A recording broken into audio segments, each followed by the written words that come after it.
Hello, my name is Maureen Lunis. Today I'm going to share with you how to make an appetizer that is called pteropitis. This appetizer comes from the Greek culture. It is made of cheese and it is surrounded by a dough called phyllo dough. You can find phyllo dough in the freezer section of your supermarket. Take it home and store it overnight to thaw in your regular refrigerator. When you remove the phyllo dough from the refrigerator, you will need to remember to keep it covered or sealed, as it is like tissue paper and it dries out very easily. You'll need to cover it with a damp towel to keep the dough moist and easy to work with.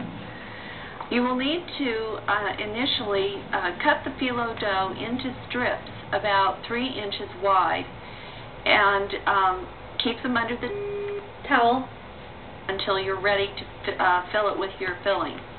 The filling that we will make is made of 3 kinds of cheese. The first cheese is a feta cheese. You'll need one feta cheese, which is a Greek goat cheese.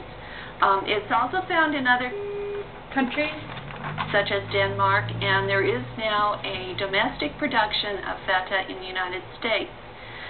The feta cheese is very strong, so we want to cut that flavor, and we will add 4 beaten eggs to the crumbled feta cheese. The feta cheese can be crumbled with a fork, and then after you've added the 1 cup of feta cheese and the 4 beaten eggs, you will need to mix a half a cup of small curd cottage cheese.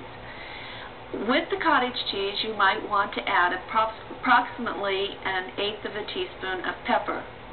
You will also need, for the third cheese, 1/8 of a cup of Patrie cheese, which is another Greek cheese. If this is unavailable to you, you can buy blue cheese for the Patrie. First thing you want to do is lay a strip on your countertop of the phyllo dough.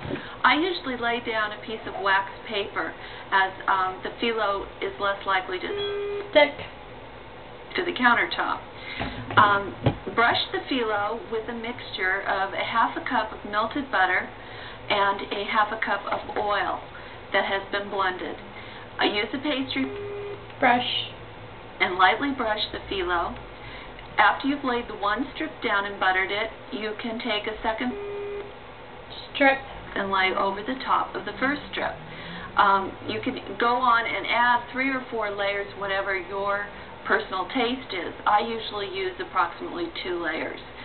Then at the very end or bottom of the strip, take a teaspoon of the cheese mixture that you have in the small bowl and place this on the end of the strip.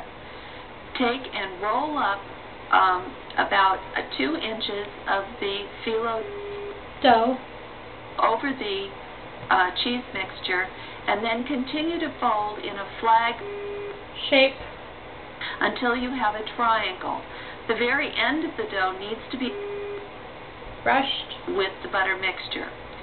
You need to put this on a buttered cookie sheet and then brush the top lightly with the butter. It sounds like a lot of butter, but you need to do it in a light-handed fashion. After you've filled the cookie sheet with several triangles, you'll need to bake this in a 375-degree preheated oven. As ovens vary in temperature, it's a good idea to keep an eye on it after 10 minutes. It will brown fairly quickly, and sometimes the cheese will ooze out of the corners. But you will be the rave of the city with these new pteropitis appetizers. I hope you enjoy pteropitis.